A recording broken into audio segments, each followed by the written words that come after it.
A tela do celular de Mirella tinha uma rachadura fina no canto inferior direito, do tipo que não corta o dedo, mas distorce a imagem em diagonal quando a luz bate de um ângulo errado. Ela nunca tinha mandado consertar, não por falta de dinheiro naquele tempo, mas porque parecia frescura demais se preocupar com isso. Agora, sentada no chão do apartamento vazio que precisava desocupar até sexta, ela percebia que a rachadura tinha crescido 2 centímetros sem que ela notasse, e que a transmissão ao vivo na tela estava perfeitamente nítida no centro, emoldurada pelo vidro partido nas bordas, como se o mundo inteiro tivesse decidido que aquela cena merecia ser vista sem obstáculos. Shirlene estava de vestido vermelho. Não o vermelho discreto de quem não quer chamar atenção, mas o vermelho de quem calculou exatamente quanto espaço quer ocupar numa sala e decidiu que não era suficiente. O decote era justo, os ombros descobertos, e ela segurava a taça com os 3 dedos que as mulheres seguram taça quando sabem que alguém está filmando. O apartamento ao fundo era o penthouse do Evandro, com a vista da Faria Lima que Mirella conhecia de cor, os prédios de vidro refletindo o fim da tarde, como se a cidade inteira fosse espelho. Tinham comprado aquela decoração juntos, 2 anos atrás, numa loja em Pinheiros, onde ele ficou entediado em 20 minutos, e ela ficou 1 hora escolhendo almofadas que agora certamente estavam empilhadas num canto esperando para sumir. Evandro apareceu no quadro segurando a própria taça. Ele estava de camisa social aberta no último botão, aquele jeito de estar elegante sem parecer que se esforçou que ele tinha cultivado desde os 20 e poucos anos. Mirella conhecia aquela camisa. Tinha mandado passar ela mais de uma vez. Evandro disse alguma coisa para a câmera que ela não conseguiu escutar porque o som estava baixo e Shirlene riu com a cabeça levemente inclinada para o lado, o movimento calculado de quem ri para quem está do outro lado da tela, não para quem está ao lado.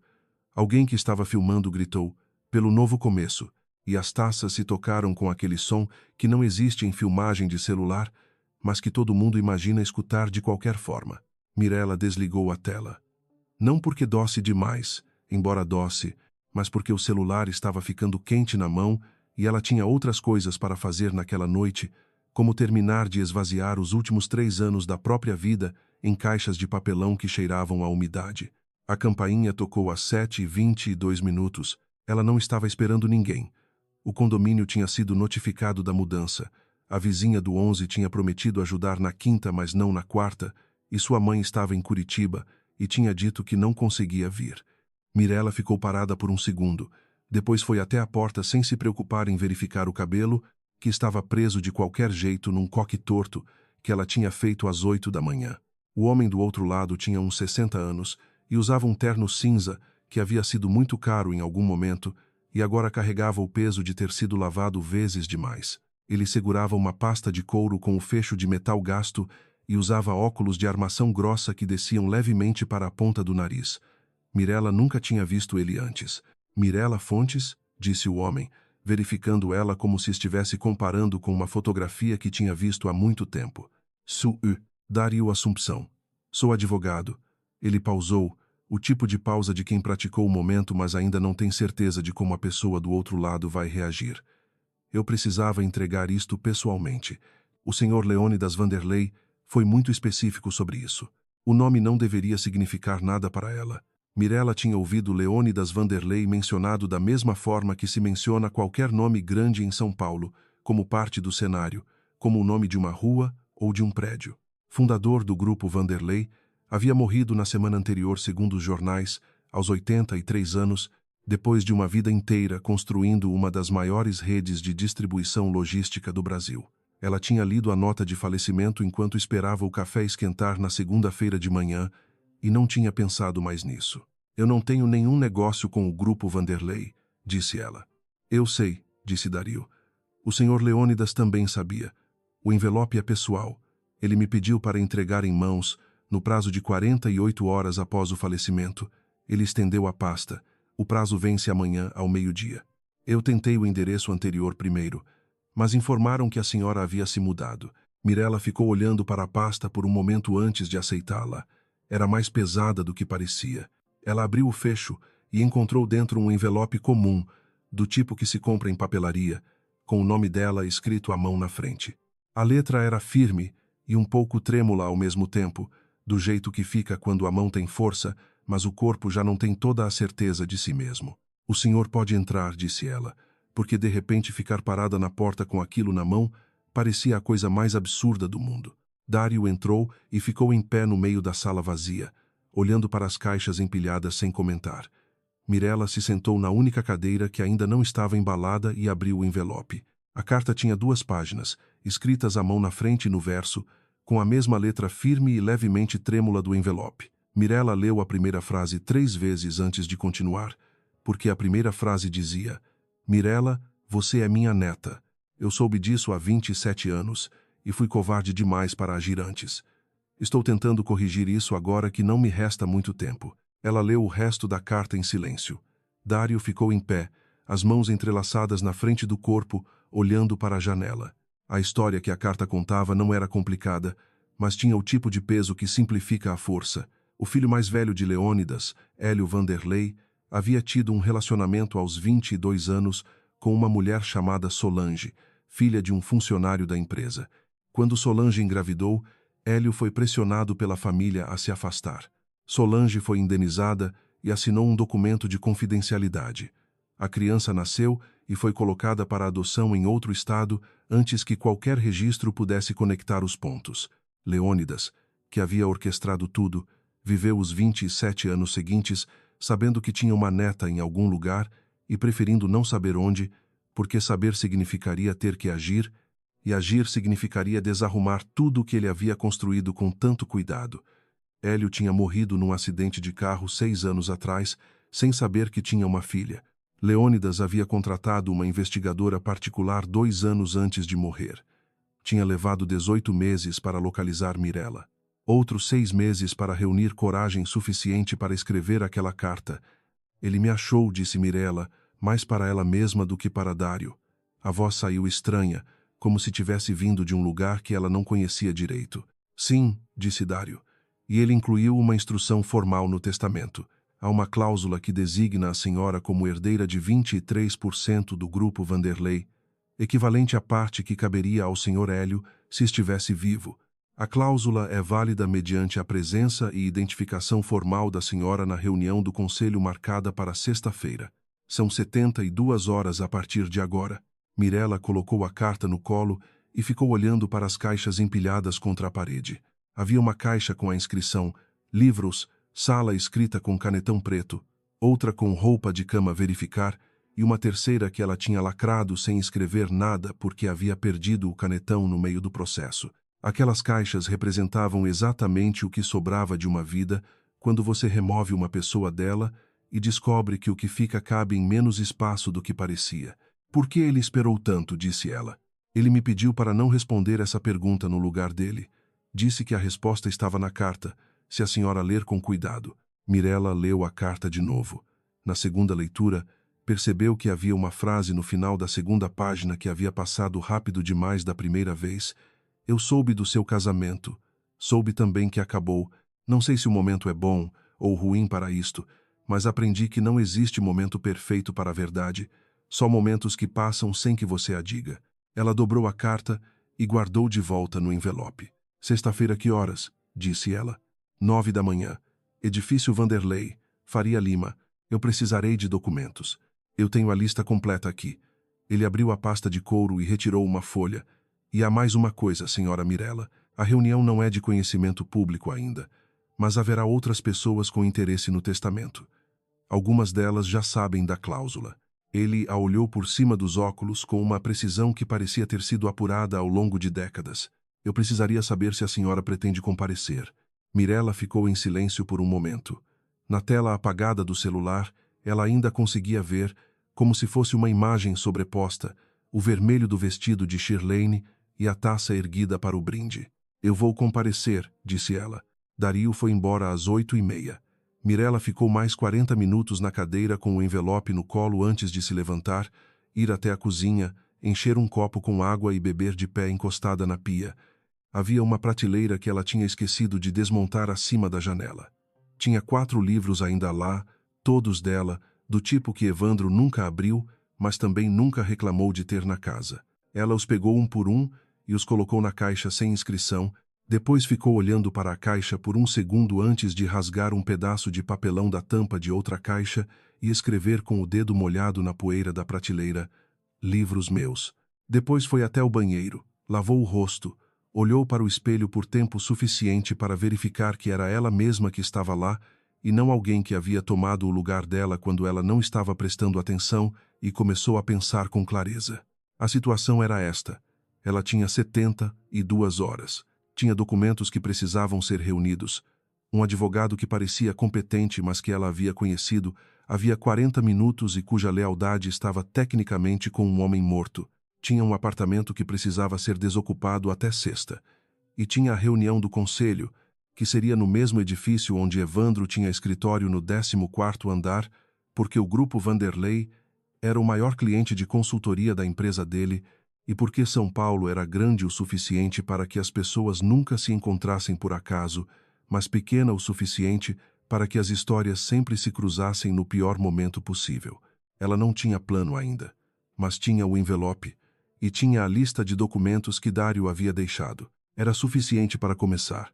Ela ligou para sua melhor amiga, Catarina, às 10 da noite com a voz do tipo de calma que só existe quando a pessoa está guardando muita coisa embaixo dela, e disse: preciso te contar uma coisa. Pode ser que mude bastante coisa.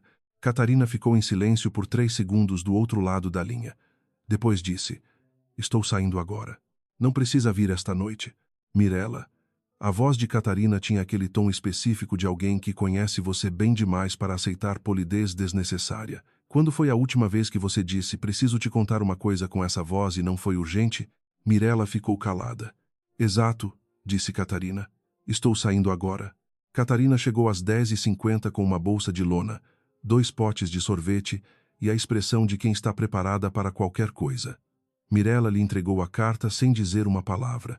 Catarina leu em pé no meio da sala vazia, os potes de sorvete ainda na bolsa, e quando terminou ficou olhando para o papel por um tempo antes de erguer os olhos. Você é a herdeira do Grupo Vanderlei. 23% dele. Mirella. Oisai. Catarina sentou no chão, encostou as costas na caixa marcada roupa de cama verificar e ficou olhando para o teto por um momento. Depois disse, com a voz muito quieta: e a reunião é sexta, às 9 da manhã, que é o mesmo dia em que você tem que desocupar este apartamento. Também às 9, teoricamente, mas acho que o condomínio vai ter que esperar. Catarina olhou para ela. Havia uma expressão no rosto dela que Mirella reconhecia. Não era pena, o que teria sido insuportável, mas era a espécie de atenção que as pessoas têm quando percebem que estão vendo algo acontecer em tempo real e que o momento tem peso. Como você está? Estou bem, disse Mirella. E então, porque Catarina era Catarina e mentir para ela exigia um esforço que ela não tinha energia para despender naquela noite. Estou com muito medo, e não consigo parar de pensar que o timing é absolutamente ridículo. O timing, disse Catarina, é absolutamente ridículo. Eu estava embalando a minha vida em caixas enquanto ele teve um ataque cardíaco e morreu e deixou a metade do Brasil para mim. 23%. 23%, concordou Mirella, que é mais do que eu tinha há 3 horas. Catarina abriu um dos potes de sorvete e lhe entregou uma colher que havia tirado do bolso do casaco com a naturalidade de quem planeja essas coisas. Conta tudo do começo. O advogado parece confiável? Parece, mas eu não sei. Eu conheço alguém que conhece alguém do escritório Assumpção. Posso checar amanhã cedo. Seria bom. Elas ficaram assim por 2 horas, sentadas no chão rodeadas de caixas, comendo sorvete que foi ficando mole, e Mirella foi contando tudo o que estava na carta e tudo o que estava na lista de documentos e tudo o que sabia sobre o Grupo Vanderlei, que não era muito, mas era suficiente para entender que o que estava em jogo não era pequeno. Catarina anotou coisas no celular, fez perguntas com a precisão de quem tinha feito direito antes de mudar para a comunicação, e quando a conversa chegou inevitavelmente no nome de Evandro, ficou em silêncio por um segundo antes de perguntar, com cuidado: você sabe que ele vai estar lá? Oisai. O Grupo Vanderlei é o maior cliente dele. E eu sei, Kat. Então você vai entrar pela mesma porta que ele, não necessariamente pela mesma porta. Mirella olhou para o envelope na mesa improvisada de caixas. Mas sim, no mesmo edifício, no mesmo dia. Ela parou, com Shirlene do lado dele. Provavelmente, Catarina não disse nada por um momento. Depois disse: Tudo bem. Você sabe o que você precisa fazer? Preciso aparecer, disse Mirella. Preciso aparecer com os documentos certos, na hora certa, e ser quem eu sou. O resto é consequência. Catarina olhou por um tempo. Você vai conseguir. Eu sei. Mirella não disse isso com a confiança performática de quem está tentando se convencer. Disse com a qualidade específica de quem está cansada demais para mentir e descobre que a verdade, naquele momento em particular, é esta.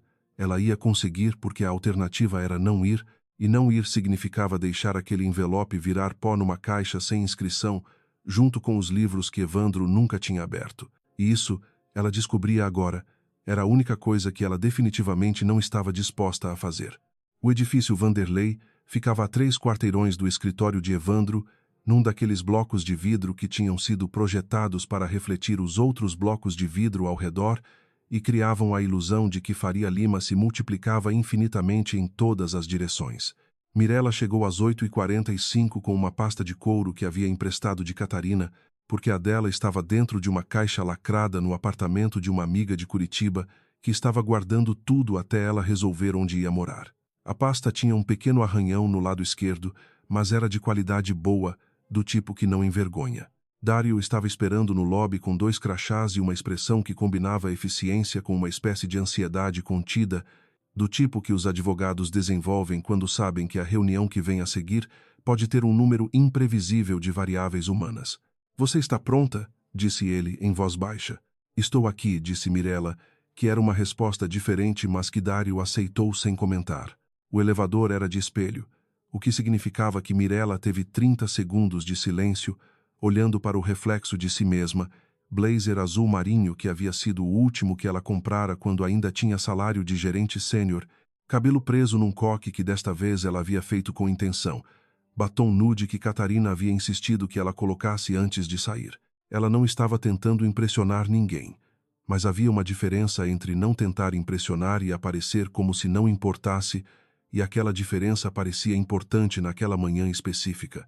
O 18º andar tinha uma recepção com piso de mármore e o logo do grupo Vanderlei gravado na parede atrás de uma mesa de madeira escura. A recepcionista os olhou com a atenção profissional de quem já havia sido instruída sobre quem ia chegar. Dario disse o nome. Ela verificou a lista, e a porta à esquerda foi aberta por um homem de terno que não fez nenhuma expressão específica. A sala de reuniões era grande, com uma mesa oval que comportava 12 pessoas e tinha 8 sentadas. Mirella identificou os membros do conselho pelos rostos que Dário havia mostrado a ela nas fotos na noite anterior.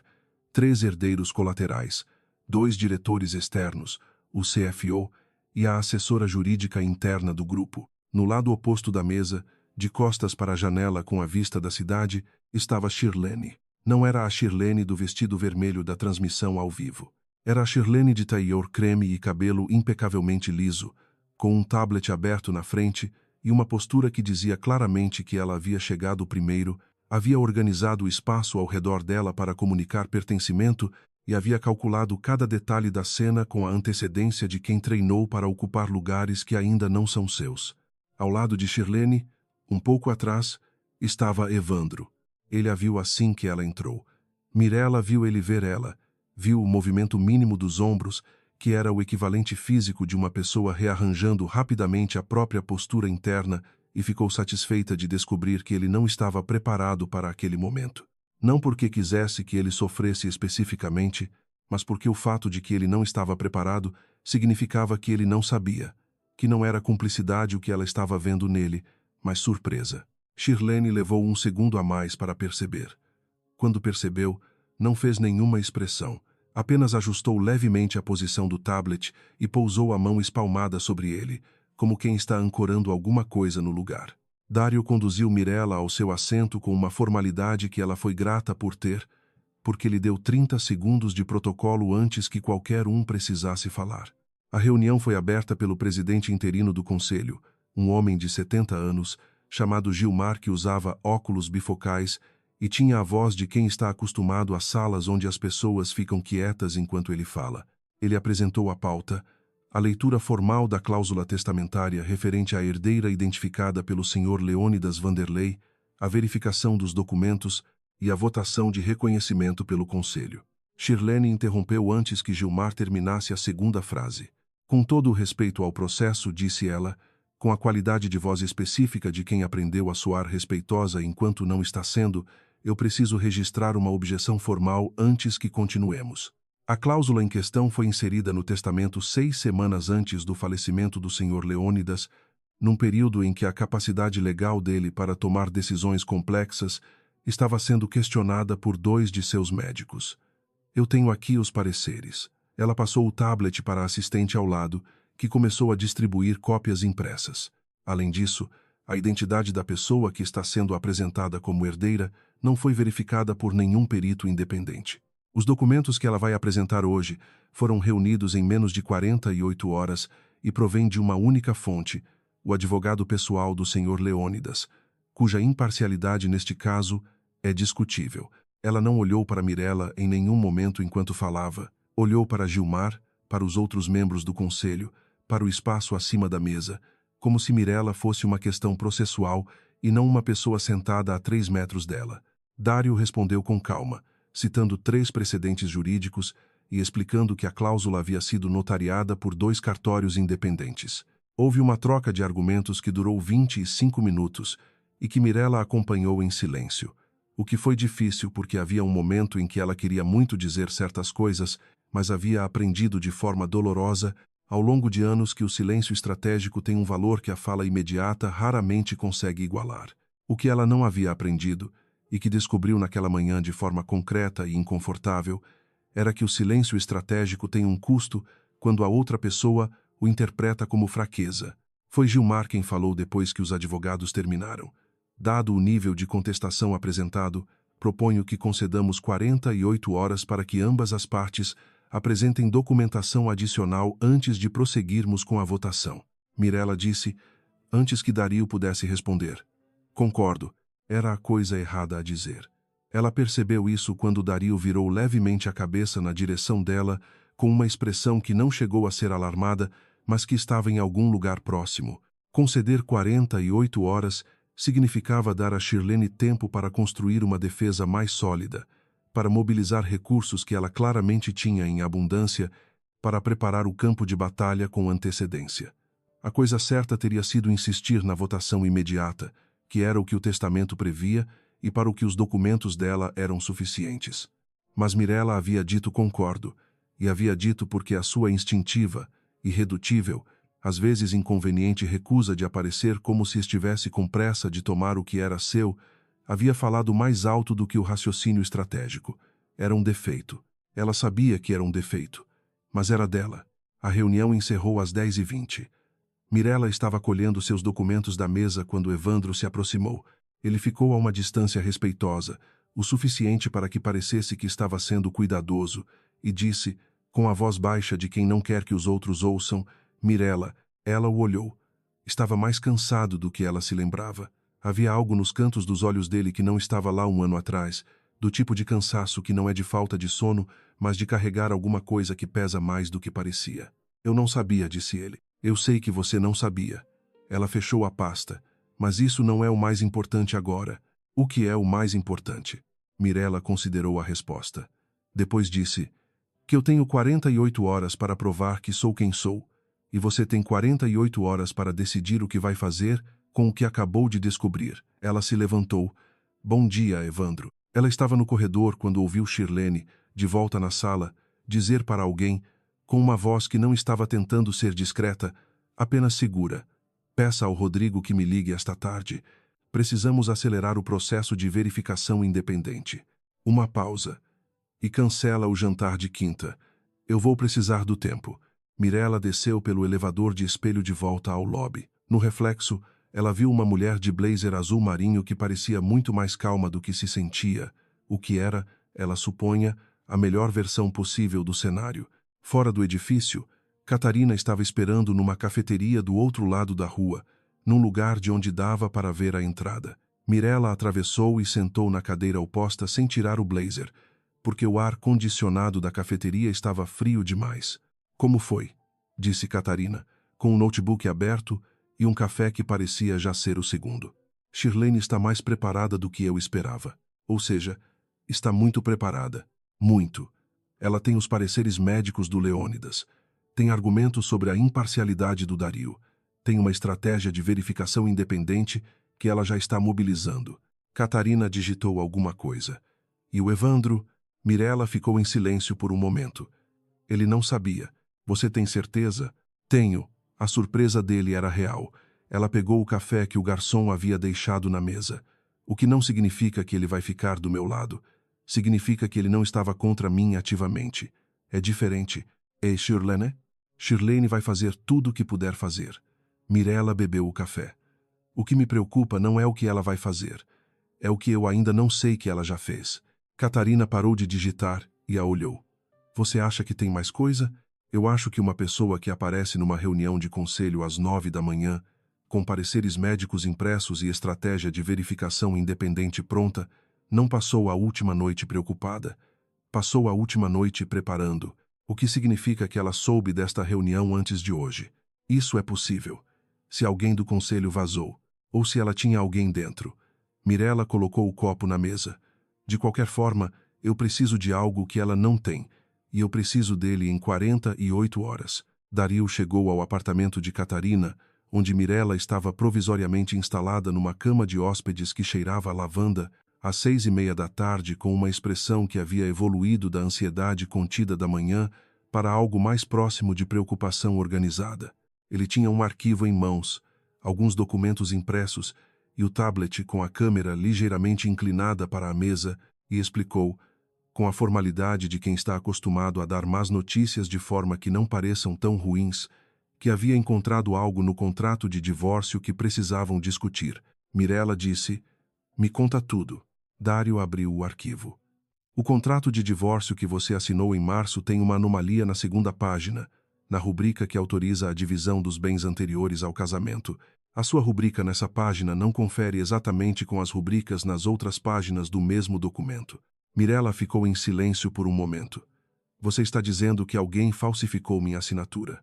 Estou dizendo que há uma inconsistência que um perito grafotécnico poderia identificar como falsificação. Não é uma acusação que posso fazer sem a análise pericial, mas a inconsistência existe, e eu a encontrei quando revisei os documentos esta tarde. Dario tirou os óculos e os limpou com o pano, o gesto específico de quem está ganhando um segundo antes de dizer a parte mais difícil. O problema é que o documento original está arquivado no cartório onde o divórcio foi registrado, mas a cópia autenticada que deveria estar com você está no arquivo do escritório de advocacia que cuidou do divórcio. Esse escritório foi contratado pela família Vanderlei.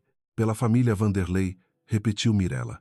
Pela família Vanderlei, confirmou Dario. Especificamente, pela holding que o senhor Evandro Vanderlei usa como pessoa jurídica para seus serviços de consultoria, que é subsidiária do grupo Vanderlei. Catarina, que estava sentada no canto fazendo anotações, ergueu os olhos. Mirella ficou olhando para o arquivo por um tempo antes de dizer, eu não sabia dessa conexão. A maioria das pessoas não sabe. A estrutura societária não é óbvia. Dario recolocou os óculos.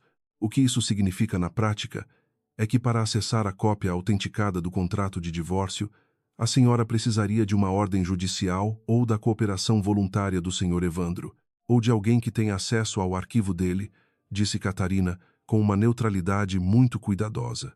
Nenhum dos dois respondeu, o que era tecnicamente uma resposta. Mirella ficou em pé e foi até a janela.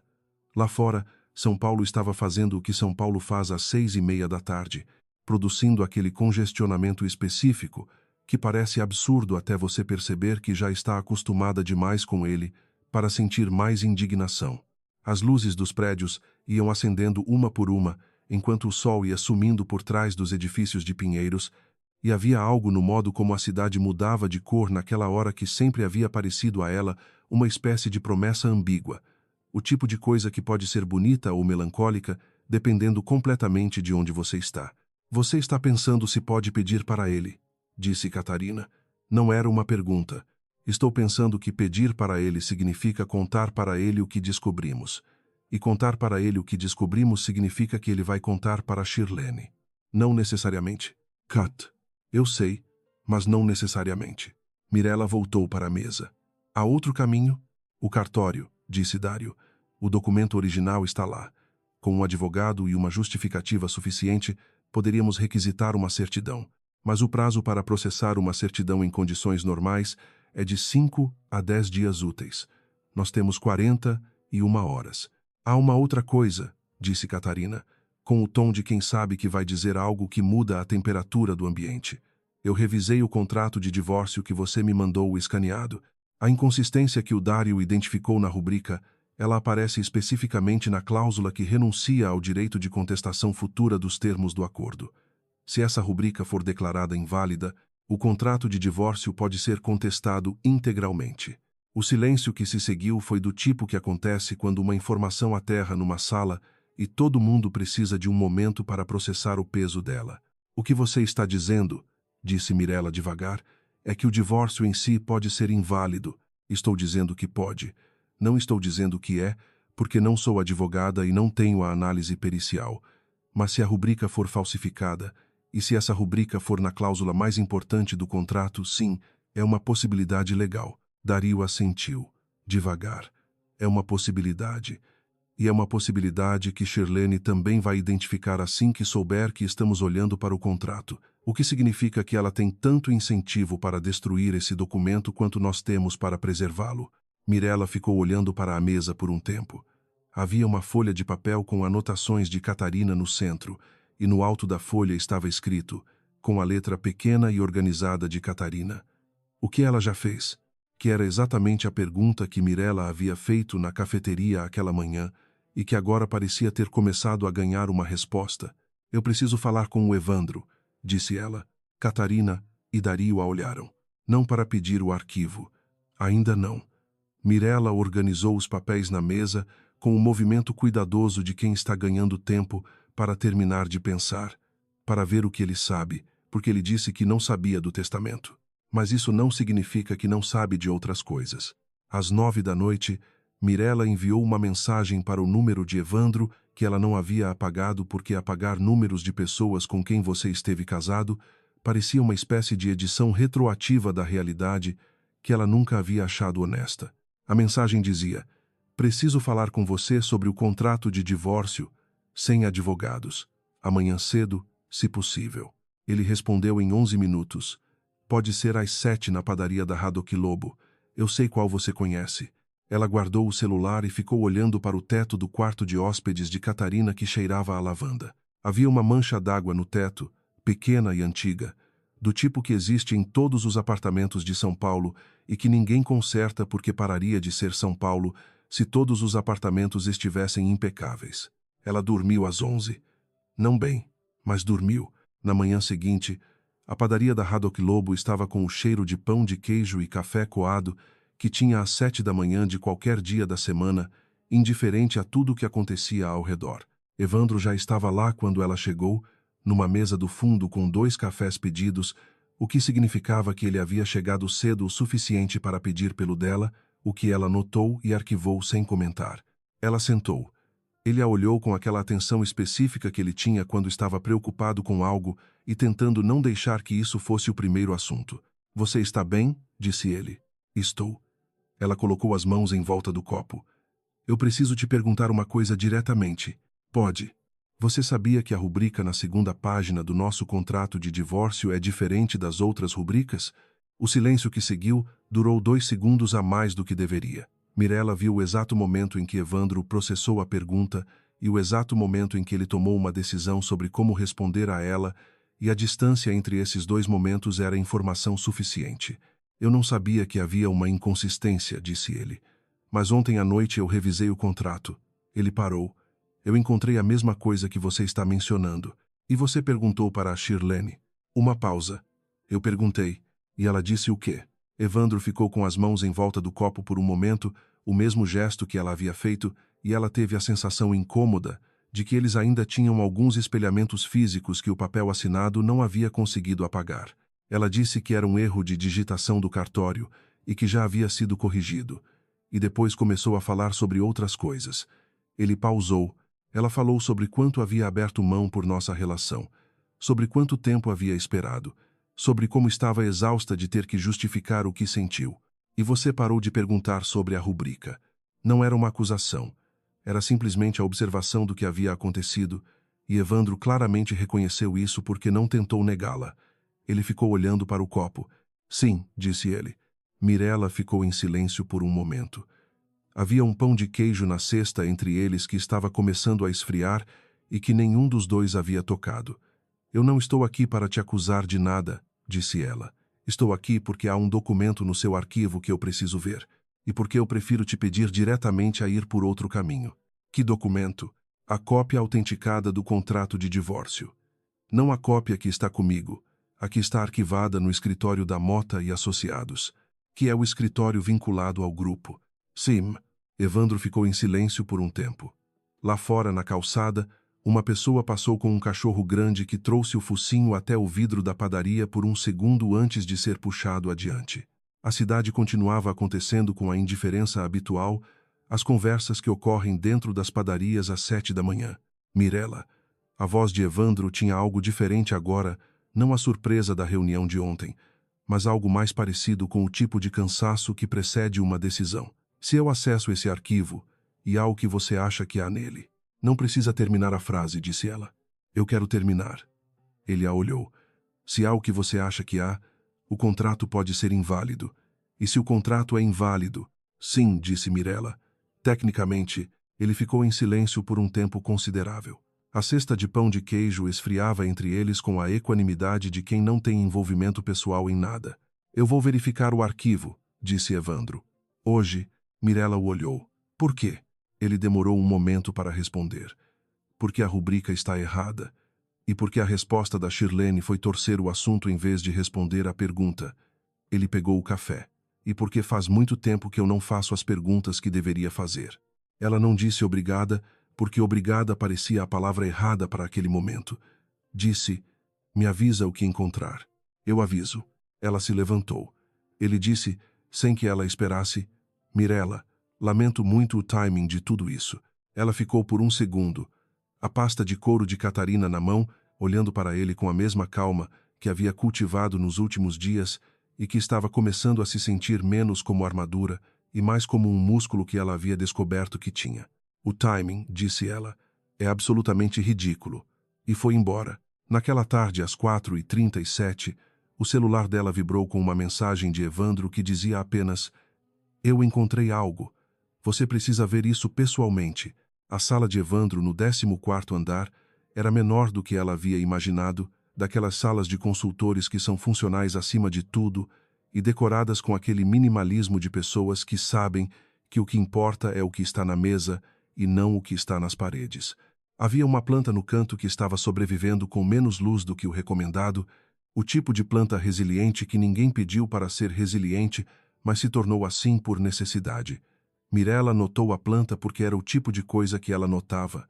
Evandro estava em pé quando ela chegou, com a pasta do arquivo aberta sobre a mesa e 3 documentos dispostos lado a lado com o cuidado de quem acabou de passar uma hora tentando entender o que estava vendo.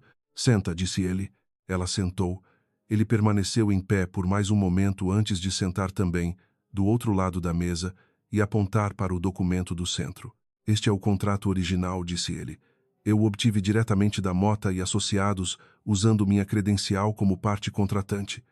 Legalmente, eu tenho direito de acesso. Ele deslizou o documento na direção dela. Olha para a segunda página. A rubrica. Mirella olhou. A inconsistência que Dario havia identificado no escaneado era ainda mais evidente no original. As rubricas das outras páginas tinham uma inflexão específica na letra M que esta não tinha. Era sutil, do tipo que passa por revisões rápidas e só aparece quando você sabe o que procurar ou quando está procurando qualquer coisa. E estes, disse ela, apontando para os outros 2 documentos. Este é o extrato de chamadas do escritório da Mota registrado no sistema interno, que eu também tenho acesso por ser cliente. Ele deslizou o segundo documento. No dia anterior à assinatura do contrato de divórcio, há 3 chamadas entre o escritório da Mota e o número registrado como Consultoria SV. SV são as iniciais de Shirlene Vargas. O ambiente da sala ficou mais quieto de uma forma que não tinha a ver com som. Ela ligou para o escritório que estava cuidando do nosso divórcio no dia anterior à assinatura, disse Mirella, com a voz muito calma e muito controlada, do tipo de calma que existe imediatamente antes ou imediatamente depois de algo importante. 3 vezes. E o terceiro documento é o que me preocupa mais. Ele deslizou o último papel. É uma transferência de honorários extraordinários feita pelo número jurídico da SV Consultoria para a conta do sócio principal da Mota, no valor que está indicado aqui, com data 2 dias antes da assinatura. Mirella leu o valor indicado. Era o tipo de número que não era absurdo o suficiente para chamar atenção numa transação de consultoria de alto padrão, mas era específico o suficiente para não ser coincidência. Você sabe o que isso significa? Disse ela. Eu tenho uma teoria, disse Evandro, com a voz de quem teve horas para deixar a teoria ganhar contornos e não gostou de nenhum deles. E se a teoria estiver certa, o escritório que cuidou do nosso divórcio foi comprometido antes da assinatura. A rubrica na segunda página não é minha, não é sua, e provavelmente não foi inserida por nenhuma das partes legítimas do contrato. Houve um silêncio. Eu preciso levar isso para o Dário, disse Mirella. Eu sei. Leva os originais. Eu já tirei cópia. Ele fechou a pasta. Mirella. Eu vou à reunião de amanhã, não como representante de nenhum interesse do grupo, não como qualquer outra coisa. Vou como testemunha do que eu encontrei aqui. Ela o olhou por um tempo. Havia algo que ela queria dizer e que não conseguia encontrar a formulação exata, algo sobre o fato de que tinha uma diferença entre fazer a coisa certa no momento certo e fazer a coisa certa quando é tarde, mas que ambas ainda eram a coisa certa, e que ela reconhecia isso. Em vez disso, disse apenas, obrigada. Ele assentiu. Não acrescentou nada, o que era correto. Ela foi até a porta. Depois parou, sem virar. Evandro, a Shirlene sabe que você encontrou isso? Uma pausa. Ainda não. Quanto tempo até que saiba? Ela vai saber quando eu não aparecerei no escritório dela esta noite como o planejado. Então, provavelmente antes das 10, Mirella calculou. Temos 12 horas. Na manhã de sexta, a sala de reuniões do 18º andar estava com os mesmos 8 membros do conselho nos mesmos assentos, mais Evandro num assento extra que havia sido colocado junto à parede e mais Dário ao lado de Mirella, que havia passado a noite preparando os documentos e havia chegado às 8h40 com uma expressão que combinava precisão com a energia específica de alguém que dormiu 4 horas e considerou que estava tudo bem. Gilmar abriu a sessão. Antes que chegassem ao item de pauta, Shirlene tomou a palavra. Ela não estava mais no tailleur creme. Estava de preto, o que Mirella achou interessante como escolha. Havia algo no preto que dizia, estou aqui para encerrar uma questão, não para inaugurar uma. Antes de continuarmos, disse Shirlene, com a mesma voz de respeitosa sem ser, eu gostaria de apresentar documentação adicional que invalida a solicitação da senhora Mirella Fontes e demonstra que a inserção dela como herdeira no testamento do senhor Leônidas foi resultado de influência indevida pelo advogado Dário. Assumpção. Houve um murmúrio ao redor da mesa. Dário ficou absolutamente imóvel, o que era uma resposta em si. Mirella disse, com a voz muito quieta, com licença. Todo mundo a olhou. Antes de vermos a documentação da Shirlene, disse Mirella, eu preciso apresentar algo ao conselho, e eu preciso que isso seja registrado em ata antes de qualquer outra coisa. Gilmar a olhou por cima dos óculos bifocais. Pode prosseguir. Mirella abriu a pasta de Catarina e retirou o envelope que havia chegado na quarta à noite, o mesmo envelope de papelaria comum com o nome dela escrito à mão. Retirou de dentro dele não a carta, mas um segundo documento que havia dentro da carta e que ela havia lido naquela primeira noite e arquivado sem saber o que fazer com ele ainda. Uma certidão de nascimento original, emitida em Florianópolis, com o nome da mãe biológica, Solange Carvalho Fontes, e o nome do pai, Hélio Vanderlei, e o nome da criança, que era ela. Este é meu documento de nascimento original, disse ela.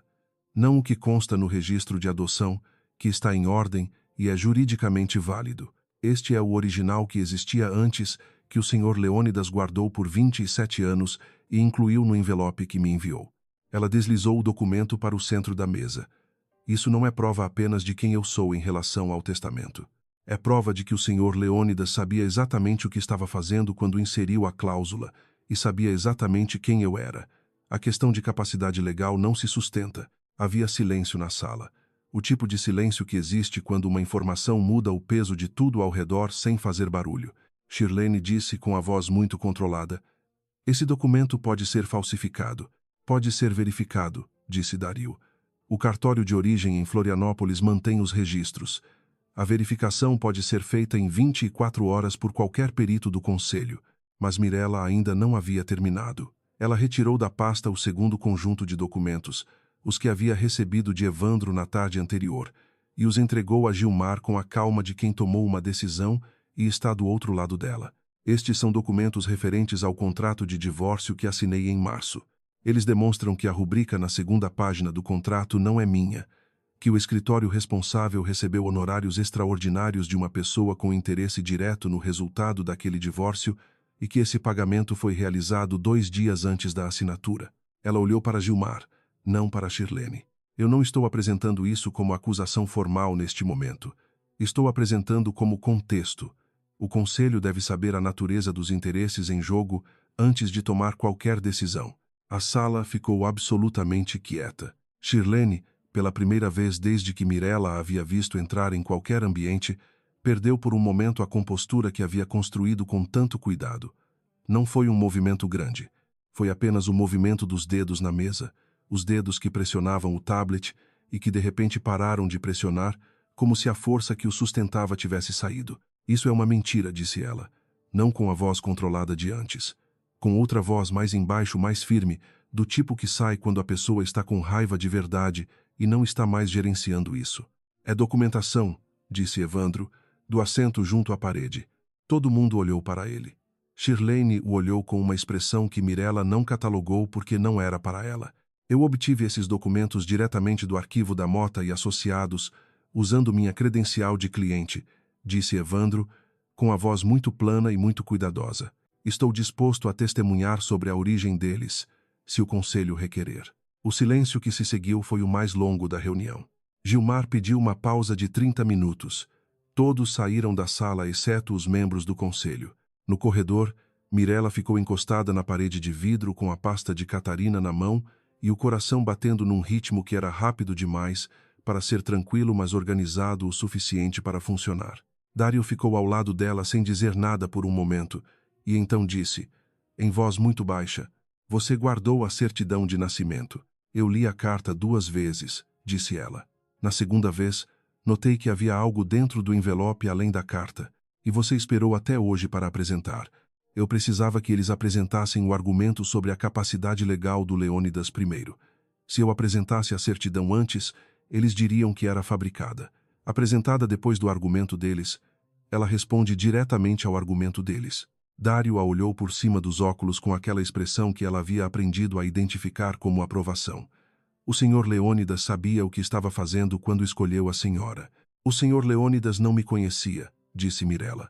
Mas tomara que eu esteja provando que ele não estava errado. Quando voltaram para a sala, Gilmar anunciou que o conselho havia deliberado e que, dado o peso das evidências apresentadas, a votação de reconhecimento seria realizada naquele momento, antes de qualquer decisão sobre investigação dos documentos de divórcio, que era matéria para outra instância. A votação foi 6-2. Os 2 votos contrários eram dos membros que tinham interesses diretos na linha sucessória alternativa que Shirlene representava. Gilmar anunciou o resultado com a voz de quem faz isso há muito tempo e sabe que o momento pede sobriedade. A cláusula testamentária é reconhecida.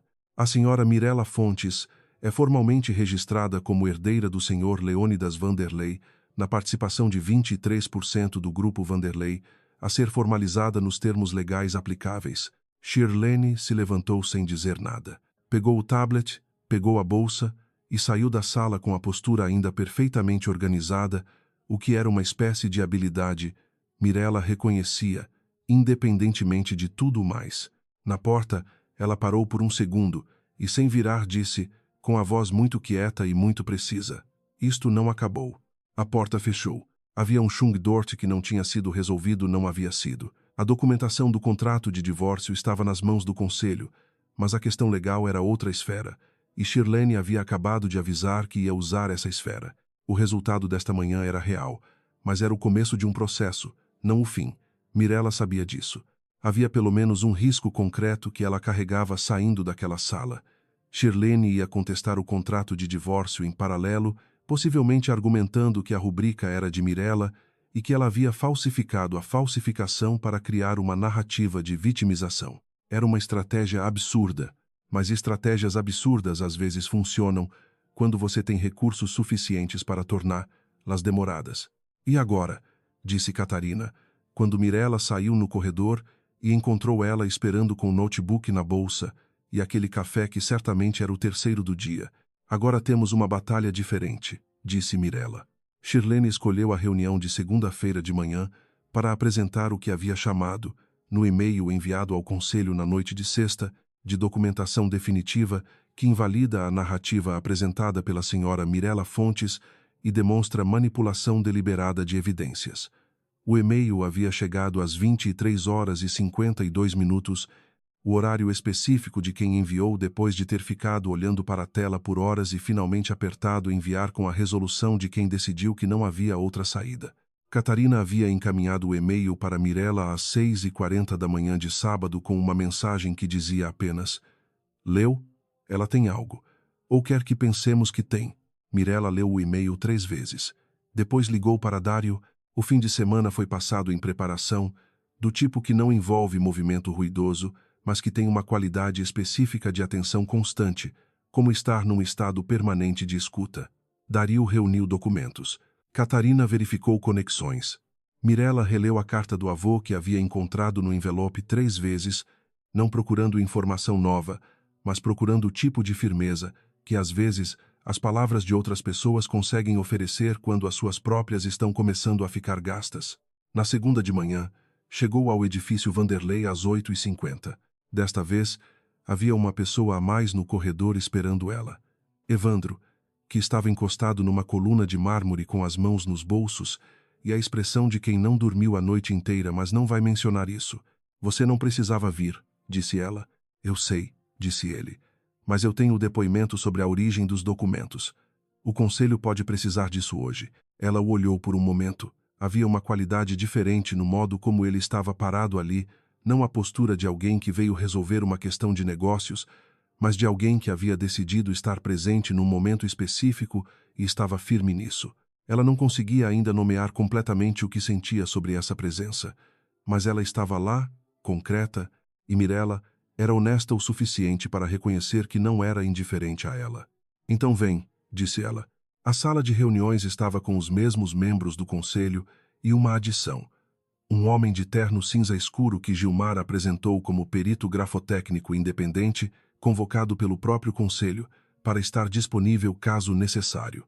Shirlene estava sentada no mesmo lugar de sempre, mas desta vez havia um advogado ao lado dela que Mirella não reconhecia, jovem demais para ser sócio e sério demais para ser assistente, o tipo de advogado que uma pessoa contrata quando quer comunicar que veio para uma batalha de verdade. Gilmar abriu a sessão. De acordo com a comunicação recebida na sexta à noite, concedemos espaço inicial à senhora Shirlene para apresentar sua documentação. Shirlene se levantou.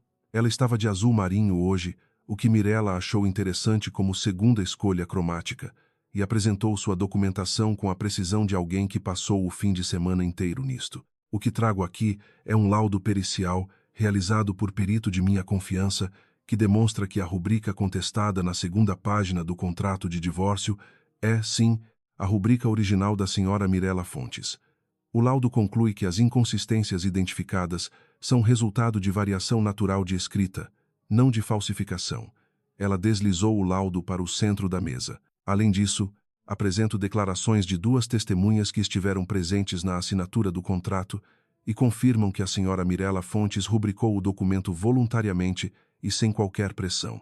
Ela continuou: "A narrativa apresentada na sexta-feira, de que minha pessoa teria pago honorários irregulares ao escritório Mota, é baseada em documentação obtida de forma irregular e interpretada de forma tendenciosa. O pagamento em questão foi por serviços legítimos de consultoria prestados pela minha empresa ao mesmo escritório, serviços que não têm qualquer relação com o processo de divórcio." Ela pausou. "Mas o ponto central não é esse. O ponto central é que a senhora Mirella Fontes, ao ter obtido conhecimento de sua suposta herança, teve motivação clara e imediata para construir uma narrativa de vitimização que justificasse contestar o contrato que ela havia assinado livremente. Os documentos que ela apresentou foram obtidos e interpretados com essa finalidade. Não são evidência. São construção. Ela se sentou. O advogado jovem ao lado dela abriu um arquivo e passou cópias dos laudos e declarações para os membros do conselho. Mirella ficou em silêncio enquanto os membros do conselho revisavam os documentos. Havia um peso específico naquela sala que não era hostilidade, mas era dúvida, o tipo de dúvida que aparece quando duas versões igualmente documentadas de um fato são apresentadas, e o julgamento tem que encontrar um caminho entre elas sem piso seguro. Ela pensou na carta. Pensou na frase sobre o momento perfeito para a verdade que não existe. Pensou no que havia perdido nos últimos meses e no que havia encontrado nos últimos dias e na distinção entre as duas coisas, que não era simples, mas era real. Então disse, posso falar? Gilmar assentiu. Eu entendo o que a Shirlene apresentou. E eu entendo que, olhando de fora, as duas versões podem parecer equivalentes. Mirella colocou a pasta sobre a mesa, mas não a abriu. Mas há uma diferença entre elas que não está nos laudos e não está nas declarações de testemunhas. Está nisto. Ela retirou da bolsa o celular. Na quinta à noite, eu revisei a transmissão ao vivo que foi feita da festa na quarta-feira, a festa de comemoração do divórcio. Ela colocou o celular na mesa, já pausado num ponto específico do vídeo, aos 23 minutos e 44 segundos da transmissão, antes que o sinal fique instável por alguns segundos. A Shirlene está conversando com alguém fora do quadro e menciona um nome. O nome é Rodrigo Mota. Silêncio. Rodrigo Mota é o sócio principal do escritório Mota e Associados, o escritório que cuidou do nosso divórcio. E naquele momento da transmissão, a Shirlene está dizendo, e eu peço ao senhor Gilmar que reproduza o áudio para o conselho confirmar que ele já tinha feito a parte dele e que ela precisava apenas esperar mais alguns meses para tudo ficar limpo. Ela pressionou o play. O áudio era imperfeito, com o ruído de fundo de uma festa, mas claro o suficiente. A voz de Shirlene, levemente rouca do jeito que fica quando você está falando num ambiente barulhento e precisa se fazer ouvir, dizia exatamente o que Mirella havia dito que dizia. Ele já fez a parte dele. Agora é só questão de tempo para ficar limpo. A gravação durou 8 segundos. Quando terminou, a sala ficou num silêncio diferente de todos os anteriores. Shirlene disse, com a voz muito controlada, isso está fora de contexto. O perito independente do conselho, disse Mirella, olhando para Gilmar, pode verificar a autenticidade do vídeo e do áudio. O arquivo original está no servidor da plataforma onde foi transmitido ao vivo, com metadados de data e hora. Não é algo que pode ser fabricado retroativamente. O advogado jovem de Shirlene estava escrevendo alguma coisa em ritmo acelerado. Shirlene tinha as mãos espalmadas sobre a mesa, completamente imóveis, e havia algo nos seus olhos que não era mais o cálculo de antes, mas uma espécie de reavaliação rápida, do tipo que acontece quando uma pessoa percebe que o terreno onde estava pisando era menos sólido do que havia verificado. Eu proponho, disse Gilmar, com a voz de quem está sendo muito cuidadoso com o peso de cada palavra, que o perito independente verifique imediatamente a autenticidade da gravação. Se confirmada, o Conselho deliberará sobre as implicações desta nova evidência para todas as questões em aberto, incluindo a validade do contrato de divórcio e as responsabilidades eventualmente derivadas. Shirlene se levantou. Eu não aceito a legitimidade deste processo. A senhora tem o direito de contestar judicialmente, disse Gilmar. Mas o processo deste conselho é o que é. Eu vou contestar. A voz dela tinha uma frieza diferente de antes, não a frieza calculada de alguém gerenciando a situação, mas a frieza mais nua de alguém que está com raiva e não está mais disposta a administrar isso. Você, disse ela, olhando diretamente para Mirella pela primeira vez em 2 dias, não tem ideia do que está fazendo. Você não sabe como funciona isso. Você apareceu com uma carta e acha que é suficiente. Mirella a olhou. Apareci com uma carta, disse ela, com a voz muito quieta e com a verdade. A carta foi suficiente para chegar aqui. A verdade vai ser suficiente para o resto. Shirlene ficou olhando para ela por um momento que foi longo o suficiente para ser desconfortável e curto o suficiente para que ela ainda tivesse alguma compostura quando se virou e foi para a porta. O advogado jovem foi atrás, fazendo gestos discretos para alguém no celular. Mas antes de Shirlene sair, Gilmar disse, Senhora Vargas, o Conselho precisa da sua presença para a deliberação formal sobre a questão da validade do contrato de divórcio, que ocorrerá amanhã à tarde. Se a senhora não comparecer, O processo seguirá sem a sua participação. Shirlene parou com a mão na maçaneta. Não virou. Ficou ali por 2 segundos, que eram claramente 2 segundos de cálculo. Depois disse: "Estarei aqui." E saiu. O perito independente verificou a autenticidade do vídeo em 3 horas e meia. Os metadados confirmaram data, hora e plataforma. Não havia evidência de edição ou manipulação. O laudo foi entregue ao conselho às 2h20 da tarde. Às 3, Gilmar enviou comunicação para todas as partes. A reunião de deliberação final seria na terça-feira às 10 da manhã. Mirella leu a comunicação sentada na cafeteria do outro lado da rua, com Catarina do lado e Dario do outro, e ficou em silêncio por um momento antes de colocar o celular sobre a mesa. "Ela vai aparecer amanhã?" "Vai", disse Dario. "Porque não aparecer é pior do que aparecer e perder. E o advogado dela vai tentar algo." "Vai. Mas o que ele pode tentar agora é limitado. A gravação é autêntica. O contexto é claro o suficiente para qualquer análise razoável. E o histórico de pagamentos à Mota está documentado independentemente." Ele fechou o tablet. "Mirella, você venceu a parte mais difícil." "A parte mais difícil", disse ela. "A outra parte não é simples, mas é processual." Ele pausou. "O seu advogado de família vai precisar cuidar das implicações sobre o divórcio separadamente. Isso é outra esfera, outro tempo." "Oisai." Catarina estava quieta há alguns minutos, o que para Catarina era um tempo considerável. Quando falou, disse: "E o Evandro?" Mirella olhou para a rua. Lá fora, o trânsito estava no ritmo da tarde de segunda, um pouco mais rápido do que na sexta, com aquela energia de começo de semana que São Paulo tinha e que ela havia achado exaustiva por muito tempo e que agora achava, de alguma forma que não conseguia articular completamente, que era simplesmente a cidade sendo o que era. "Não sei", disse ela. E era uma resposta verdadeira. A deliberação final de terça-feira foi diferente de todas as reuniões anteriores. Havia mais pessoas, mais advogados, mais documentação. O processo formal durou 2 horas e meia e envolveu a leitura de laudos, a apresentação de depoimentos e uma rodada de perguntas que o advogado jovem de Shirlene tentou usar para reintroduzir o argumento sobre manipulação de evidências, sem sucesso. Shirlene esteve presente durante todo o processo. Ficou sentada com a postura perfeitamente organizada durante as 2 horas e meia. Respondeu às perguntas que lhe foram dirigidas com precisão controlada e não cedeu em nenhum momento à tentação de defender a si mesma diretamente, o que era uma estratégia compreensível.